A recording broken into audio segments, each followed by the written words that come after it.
എന്താടി ഒരു ചിരിയും കളിയും? എന്താ എനിക്ക് ചിരിക്കാൻ പാടില്ലേ? കിളിച്ചോ. പക്ഷേ ലോറിക്കാരോടാ അത് ഓർത്തോ. നിങ്ങൾ നിങ്ങളുടെ കാര്യം നോക്കിയാ മതി. നിന്നെ അല്ല, നിന്റെ തന്തേനെ തല്ലണ്ടേ. എന്റെ തന്തയ്ക്ക് പറഞ്ഞിട്ടുണ്ടല്ലോ, നിന്നെ ഈ ലോറിക്കാരുടെ ഇടയിലേക്ക് ഇറക്കി വിടരുന്നു. ഒരു 100 വട്ടം ഞാൻ ആ കളവനോട് പറഞ്ഞതാ. അയാള് വിചാരിക്കണ്ടോ നീ ഏതെങ്കിലും ലോറിക്കാരന്റെ കഴുത്തു ഞാൻ കൂടെ പോയിക്കോളൂന്ന്. നടക്കില്ല.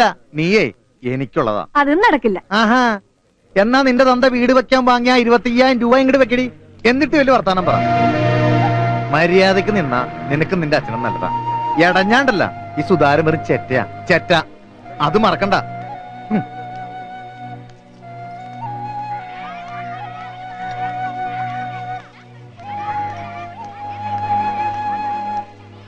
എന്താ എന്റെ മോളുടെ മുഖം വല്ലാണ്ടിരിക്കണേ? ഒന്നുമില്ല അച്ഛാ, അച്ഛന്റെ കാലിന്റെ വേദനയുണ്ട്. കുറവുണ്ട്, നീര് പറ്റി. 2 ദിവസം കഴിഞ്ഞാൽ നടക്കാം. ഭാഗ്യം. എന്റെ മോള് വെയില് കൊണ്ട് കറുത്തു. അത് അച്ഛന് തോന്നണതാ. അച്ഛന് സുഖാണവരെ. നമുക്ക് ചാവക്കാട് പപ്പനിയമ്മയുടെ വീട്ടിൽ പോയി നിന്നാലോ?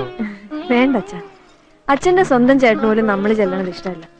പിന്നെയാണോ അമ്മയുടെ വീട്? നമ്മൾ ആർക്കും ഭാരമാവണ്ട. എനിക്കിപ്പോ ഒരൊറ്റ ആഗ്രഹമുള്ളൂ, ആ സുധാകരന്റെ 25,000 രൂപ തിരിച്ചു കൊടുക്കണം. പിന്നെ നമുക്ക് സമാധാനമായിട്ട് ജീവിക്കാമല്ലോ.